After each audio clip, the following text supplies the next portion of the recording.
Hello and welcome back to my channel. My name is Hannah and this is Jar of Fireflies. Here I make videos all about my life as an Orthodox Jewish homeschooling mother of 4. And today I'll be showing you all of our curriculum picks for next year. Okay, so first of all, this is definitely the most asked question that I get in some form or fashion. It's either, what do you use to teach your kids this particular subject or that particular subject, or what do you use to homeschool your kids, or what curriculum do you use? All of that. So that is what we are going to be going over here today. It's definitely easier just to make a video and be able to tell you all to come here and watch. Okay, so I want to start off by saying that we are a Charlotte Mason-ish family. We're not like super strict Charlotte Mason or anything like that, but we have always used some sort of a Charlotte Mason-y kind of a philosophy of education, if not straight up Charlotte Mason curriculum.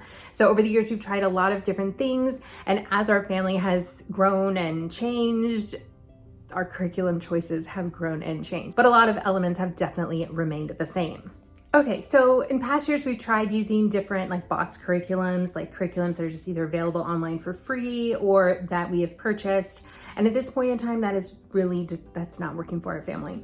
I have 3 kids that are in the grades, I have going into next year, I will have a 5th grader, 3rd grader, and a 1st grader. So plus a baby who will just be tagging along to everything, making everything super duper fun. So to do a separate history with each of those children in the grades doesn't make sense. To do a separate family read aloud, for example, with each of those kids doesn't make sense when I can just teach everyone the same in those subjects. So anyways, what I did this year, instead of using a box curriculum, what I did is I created my own curriculum. I am so excited about this. Okay, so to start with, I use a resource from a Delectable education, and I'll link to anything that I'm talking about down in the description box below, by the way. So I'm not going to repeat that over and over again. Just know to check that out. It's there. So anyways, what I use from them is their scheduling cards. And this comes as a downloadable PDF. You print it off, you cut them out, and there's a little scheduling strip. Probably upside down. No, it's not. It's a little scheduling strip with every 10 minutes of your school day. And then it has little cards that will fit into all of those time slots. And so I can lay it out, for my 5-day-a-week school week and have one of these cards for everything that I want to do. So for example, I know I want to do a Plutarch lesson once a week with my oldest, so I have a card for that. Now I did color code these, so I printed one off on blue cardstock for my younger kids, and then one I printed off on regular paper. Accidentally wasn't going to reprint it, so I just set one of my kids to work with a green highlighter. Anyways, that's why they look like that. So anyways, I was able to use that and just kind of spread this out and sort of create a calendar for myself so that I know how many days a week I want to do which things and on which days a week I want to do that. So those help me to easily keep track of how many times a week we're doing each subject and how long each lesson should be. So that helps me know kind of how to plan for each lesson. And of course, what lessons to include. It's a great resource just to look at the list and know what lessons I want to include. There's also symbols on each of the cards that help me to be able to plan my lessons so that I'm not doing 2 different lessons consecutively that are using the same part of my child's brain. And that's going to help them not to get too tired or burnt out as we're going through our lessons, because they're constantly switching, which part of the brain that they are working with. So I use the Form 1 and the Form 2 cards. Form 1 is grades 1 through 3, and Form 2 is grades 4 through 6. So I kind of merged some of the lessons together. Like I had said earlier, something like history, we're just gonna all do that one together. There's some lessons that only my Form 2 child will do, but really everything that my Form 1 children are doing, even though it's not normally something that a Form 2 child would do, for example, handicrafts, my Form 2 child would do with us as well, because my oldest would super love to continue doing things like that, the painting, the handicrafts, all of those things. He really enjoys those things, so he'll continue to do that anyways. Another resource that I used to help me plan was also from a Delectable education, and that is their curriculum templates. I didn't fill those out or anything like that this year, but I did go through and read them, and it just kind of helped to refresh my mind as I'm going into this year as far as what each subject ideally should cover here from this Charlotte Mason perspective. And of course, there are some subjects that I took out or that I changed. For example, the curriculum templates and those planning cards will include things like Bible, which we aren't doing because we are a Jewish family. We're gonna just be learning Torah. We're also learning Navi, you know, the prophets, things like that. So there's other subjects that I kind of added in and some that I took out. And then there were some subjects which I changed the number of days a week that we were going to be doing them. For example, we are not going to learn foreign language one day a week. We are going to learn that multiple days a week. So I included that in my planning. So basically I was able to use these resources and totally make them my own, which is something important to remember when you're planning your homeschool. Things like curriculum or these tools to help you plan curriculum, they are just that. They are tools. They're not like the law. You don't have to do them exactly. Okay, I do get asked a lot how long I homeschool my kids, like how long is our homeschool day? And so with this plan, our group lessons take about 2 hours, and then there's about an hour and a half of individual lessons, which my kids are all doing at the same time, if that makes sense. So like I count math as an individual lesson, but they can do that all at the same time, and I can just be here helping all of them with that. So we're at what, 3.5 hours of my time. And then my oldest has some other individual lessons that he does on his own. So I'm not really so involved in those lessons. He's either doing them with a tutor or learning with a chavruta, a learning partner, or he has lessons that he's just really just entirely doing on his own at this point, and we just talk about it later. But I would say he has about an extra 45 minutes or so of that. And then of course there's other things that we're doing together that don't feel like school, but that are 100% part of their education. And those are gonna be additional handicraft time. Those are gonna be nature walks where we're of course discussing all kinds of science and fun like that, cooking together, all these things, chores. That's totally to me part of their homeschool education, but it's definitely not included in any kind of homeschool schedule that I make. So along those lines, of course, homeschool really never ends. Their education never really ends because we're always talking and having discussions, or they're reading on their own or whatever. So yeah, homeschool, it's forever. But in general, yeah, we're looking at probably about 4 hours a day of me working with my children on quote unquote formal lessons. You know, I say formal lessons, but keep in mind those formal lessons often involve cookies and M&Ms or cozying up in bed together to read a story. Like I say formal, but it's not like we're sitting in a classroom. I mean, yeah, we've got a classroom. You know what I mean?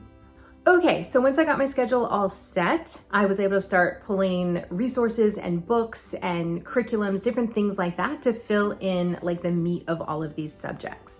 So some of my choices are the same as what I used starting out at the beginning of last year, but that's because we ended up switching curriculum in the middle of the year. Like I started out with this one plan and it's sort of works, like there were aspects of it that were working for my family and aspects that weren't. So I kind of made some changes and got us into like a really intense curriculum. We switched to Ambleside Online, which I did modify, of course, for our family and for our religion. But that ended up really not working for us because it was too much with all the different children. So we did that as long as we could, and then we stopped, and that is okay. It is okay. It's okay to try something new, realize it doesn't work, and then go back. I don't recommend doing it in the middle of the year if you can help it, but sometimes you just gotta do what you gotta do. So anyways, this year, I feel like with everything we have learned in the past 5 years of homeschool, this year should work without changes. Here's hoping. So anyways, because we didn't do everything that I originally planned at the beginning of last year, you will see some repeats from last year's video because I want to loop back and include those. Plus I already had the resources, I didn't need to buy them. So yeah, I wanted to do them. Ambleside Online though, by the way, even though it didn't work out for our family, it's still an excellent resources for book lists and things like that. And I definitely refer to it and have referred to it for years for their book lists, especially for the extra read aloud type books. It's a great resource if you are homeschooling your child or if you're just looking for a good book list for your kids. One of the other things that I've really learned about myself over the years is that I love an open and go curriculum. That is something that works really well for me. I don't really like looping subjects, just kind of saying, you know, oh, we're gonna do this and then we'll do it again tomorrow, wherever we left off. Like, I like to have a goal in mind of how much I'm going to do and accomplish that thing that day. So I'm creating my own box curriculum. And it's right here in this great big binder. It's a big binder and I'm probably gonna need a bigger binder. Okay, so what I did here, well, right when you open it up, I have a page with some fun holidays like Pi Day or Fibonacci Day, Shakespeare's birthday, really fun things like that. And I've jotted down a few ideas that we can do to celebrate those days and make those extra special. So on those days, we will pause from school, switch to those lists and do those things. So yeah, more on that later. If you're interested in kind of me going through all of that, let me know. So what I have next is just a printout of a calendar with the academic school year on it. So my plan with that is to highlight each day that we are homeschooling. That way I can see for myself, like how many days a week are we homeschooling? How many, where are we taking the most vacation? And that'll help me for planning for next year, because I can look back and say, oh, I really needed more time around this holiday to take off, or we were definitely getting a lot done here, or it was too much during this part that we needed a break here, like whatever. It'll just help me for planning for next year. Okay, and then so these are numbered tabs, and these go up to 100. I bought them to go up to 100. I do need more than 100 days of school, though not much more, which is pretty exciting. So I'll add in just a few other tabs that I have here at the house, but I went ahead and bought these as 1 through 100. And so each day, each tab, each number is a different day of school. Now, this is kind of the fun part. There's only about 120 days of school that I have planned for my kids. Now, normally there's a lot more days of school in a school year. However, when I was planning, I realized, do I need to plan on a 36-week school year?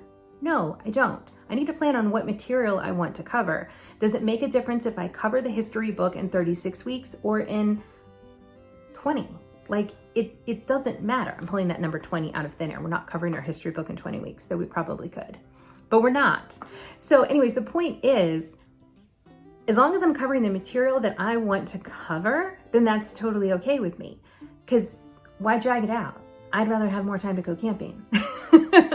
So that's how I've planned things out. And then I had my schedule. So basically every 5 days that I have planned, I kind of loop through that schedule again. So we're not necessarily doing history 3 days a week, but we're doing history 3 days every 5 school days. I hope that makes sense. Okay. So what I did is I literally just wrote down so that this becomes open and go for me. So like for day 1 here, we have all our lessons that we're doing together, and I've just written exactly down everything that I want us to do together. And then I have my lessons for my younger children and my lessons for my oldest child. So it's open and go. It is open and go for me. And then like the next pages that are under that tab, I went ahead and printed out like their copy work that I wanted them to work on. So a copy work page for each of them. And then anything else that we need that day. So for example, I went ahead and printed off these animals that we're using for nature study. So anything like that is printed off there in the book. So if I have like timeline figures that I need to print out or anything, they're all like just stuck in that page. So whatever I need, it's gonna be truly open and go. Now, is the whole book done yet? No. Will it be done by the time school starts? I sure hope so. So that's kind of where we're at with that. Now, what I will do is just go through all of the subjects and show you what resources I am using. Okay, so starting with Parsha, we have these books here, the Parsha with Rabbi Juraval. There are 4 of them currently published, and so this is what we love to use for the Parsha. My oldest also learns Parsha with a tutor each week, so he has that also, and then we do just a lot of general Parsha discussions here around the house. And then there are also a lot of great resources on the Chabad website for the weekly Parsha. They have coloring sheets and videos, so I take advantage of those resources as well. All right, next up, math. We are continuing with the good and the beautiful math. We've really enjoyed this math curriculum. I really enjoy the way that it's set up. Everything is set up really well with beautiful illustrations. It's clearly outlined as far as what needs to be done in the lesson, what I need to say, what my kids need to do. I really love their math, and it's a really great math program for my family. All right, next we're gonna be doing history. We're gonna be continuing with Story of the World. We're picking up here with volume 4, which is the modern age. So this takes us from about Queen Victoria time to the end of the 20th century with the first Persian Gulf War. So that's about the time span here for this book. Along with that, I am using the activity books that are published separately, and that is filled with coloring sheets, map work, extra reading resources, discussion questions, all kinds of things like that. So for each day that we're doing history, I'm pulling either an activity or coloring sheets from there, as well as some discussion questions just to kind of get the ball rolling for talking and making sure that they are understanding what we're reading and kind of remembering it. So that's what we're doing for history. Okay, for geography this year, we're going to be using Simply Charlotte Mason. Again, I love Simply Charlotte Mason geography, and we're covering South and Central America as well as Australia. And along with this curriculum, I have purchased all of the extra storybooks that go along with. So there's a lot of additional reading and really beautiful picture books to help understand these cultures and countries much better. Okay, for poetry this year, I've got these Ambleside Online books, which I think are just a fantastic resource for poetry, in particular because of the amount of poems that they have chosen, and of course they're choosing for children. And so we're going to be doing Walter de la Mare, Christina Rossetti, Rudyard Kipling, and Henry Wadsworth Longfellow. Okay, segue into handwriting. For handwriting this year, what I'm doing is pulling just an excerpt or taking a short poem from whichever poem we're doing that particular day, because we do poetry every single day of our school year, and then creating a worksheet with that few lines on worksheetworks.com. And it's such a great resource because you can choose to have it as like copy work, or you can choose it in cursive, you can choose it as tracing, you can choose it as like kind of almost like a bubble letter that you fill in the middle. So it's really fantastic that I can choose exactly what each of my children needs for their handwriting, create it using beautiful words, because why should they write nonsense? And that's what we're doing for handwriting. So for every day, I'm just printing out those worksheets and having those ready here in the binder for me so I can just pull them out and hand them to the kids when it's time.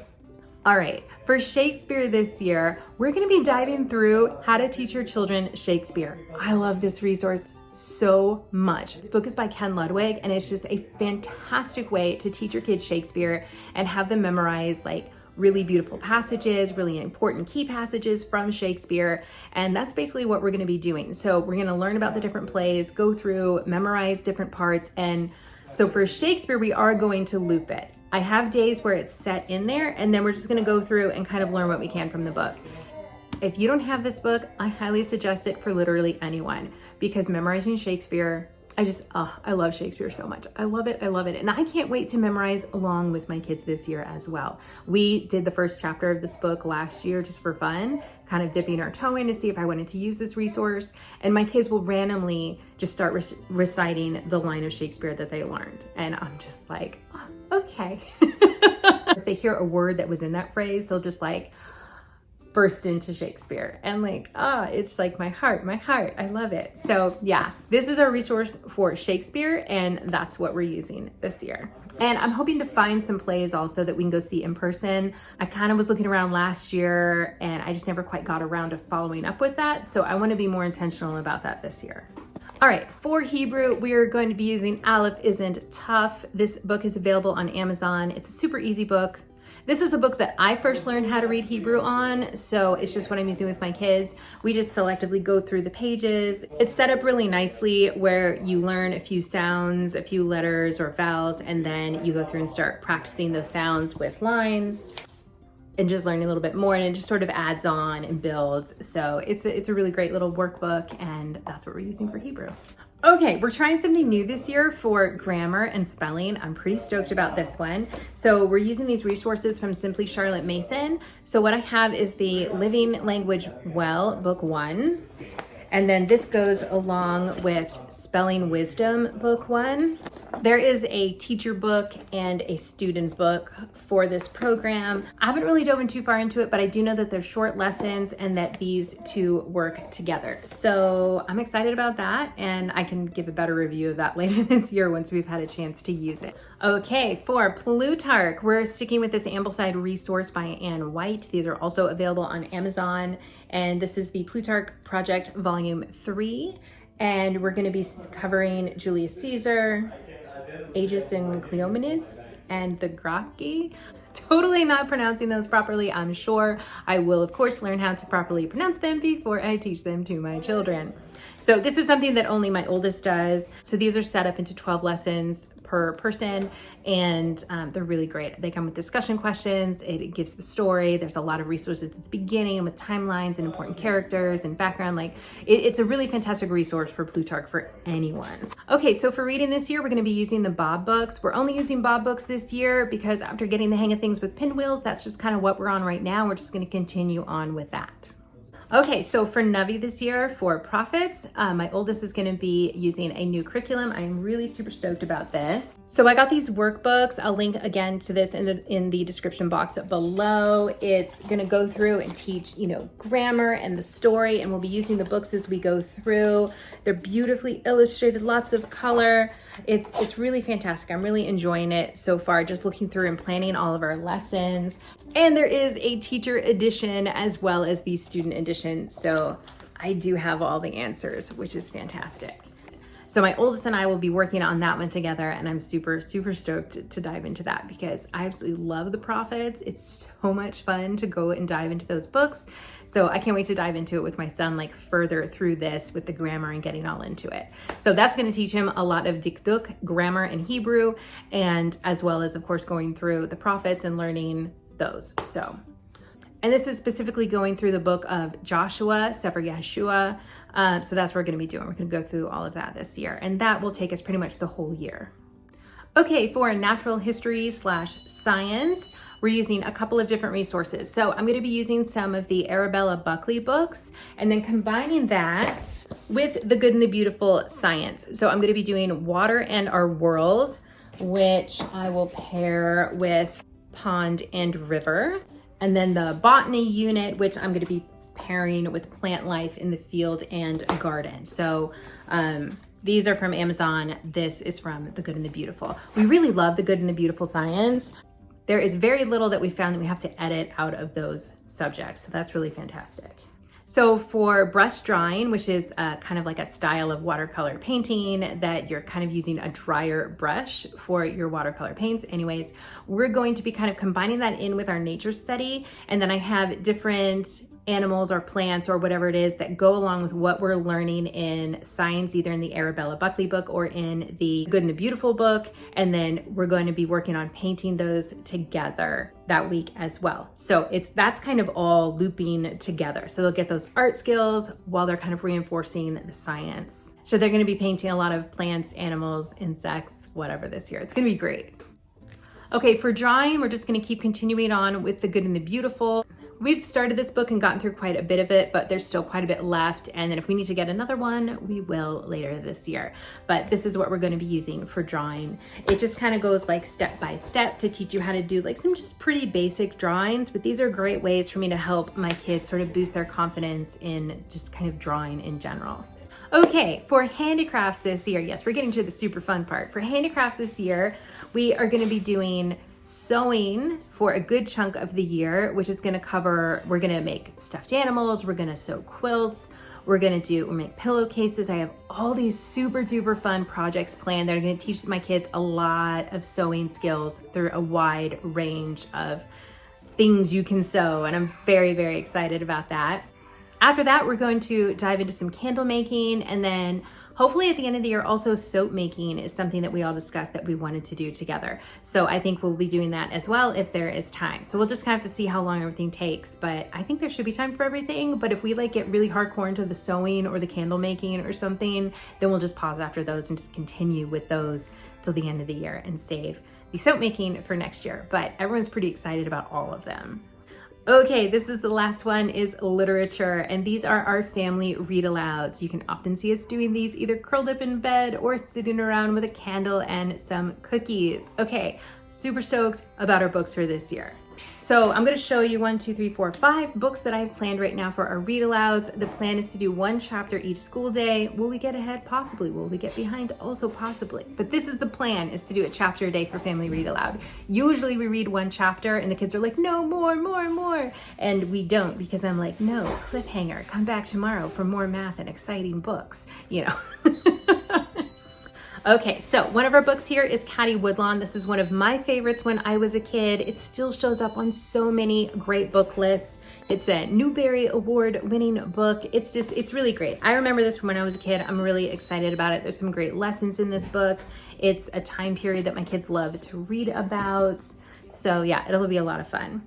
All right, another one we've got planned here is Because of Winn-Dixie. We are huge Kate DiCamillo fans, and they've seen the movie already once for Because of Winn-Dixie, but it's been a long time. So I'm excited to read the book together and then watch the movie at the end as a little celebration. All right, next up, The True Confessions of Charlotte Doyle. This was another favorite book of mine when I was growing up, and I bought this book maybe a year and a half ago, but we haven't read it yet. So I made sure that I put it on the schedule for this year because I just think it would be super exciting. I know that all of my kids are going to love it, with a female main character, but then also with, like, you know, mutiny on a ship and stuff. My son's gonna love it.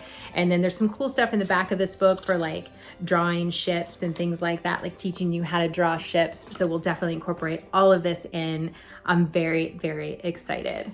Next up is The Penderwicks. So I don't really know a whole lot about this. The subtitle here says A Summer Tale of Four Sisters, Two Rabbits, and a Very Interesting Boy. I think it might have something to do, like, inspired a little bit by Little Women, which I'm finishing up right now.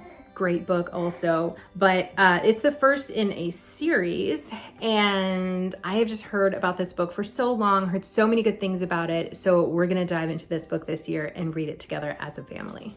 The last one that I have planned is Five Children and It, and that's by E. Nesbitt. And I've, again, heard a lot of really great things about this book. I don't believe that I have ever read it. But look at the cover. It looks super fun. I'm excited. It's a pretty short book. I mean, they're kids' books. None of them are all that long. But that's going to be a lot of fun. I think we will all really enjoy that together as well. Okay, so that's pretty much it. We do plan to continue our weekly tea parties with our friends. And artist studies. I didn't even talk about artist studies. We will continue to do artist studies through Simply Charlotte Mason. And I have planned to do Turner and Homer. So these, I love the artist studies. I did pick some modern artists that we're gonna fit in along with what we were doing in history. So I try to keep everything sort of like that, where, you know, we're doing something, it kind of fits in with another subject that we're doing, or subjects, you know. All right, so anyways, yeah, I forgot about the artist studies. Hope I didn't forget anything else. If you think I've left something out, let me know. All right, anyways, we do plan to continue to do our weekly tea parties with friends, and of course our weekly nature group that we do with friends. So there's some other things going on, and I'd also like to try to incorporate in an afternoon hike once a week. I'm not totally sure if I'm going to be able to do that. I kind of need to look at the schedule and just really plan things out well to make sure that I still have time to do things like laundry. Okay, so that is everything that we have planned for this school year. If you have any questions, drop them down below. Any comments, let me know what you guys think. I'd love to hear. But yeah, we're pretty well set. I'm excited. I just have to finish putting together the curriculum, printing out all of the resources that we need, and kind of putting them into those pages.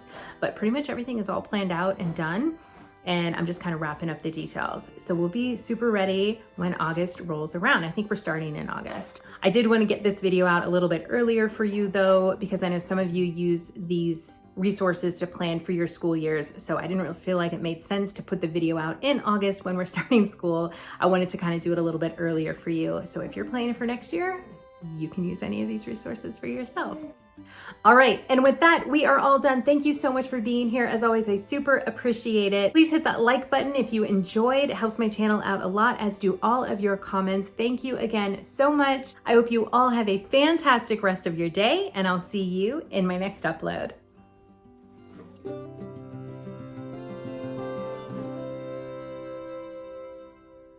But a lot of elements have definitely, and that is there, and that is the, and then there was some subject, and then there were some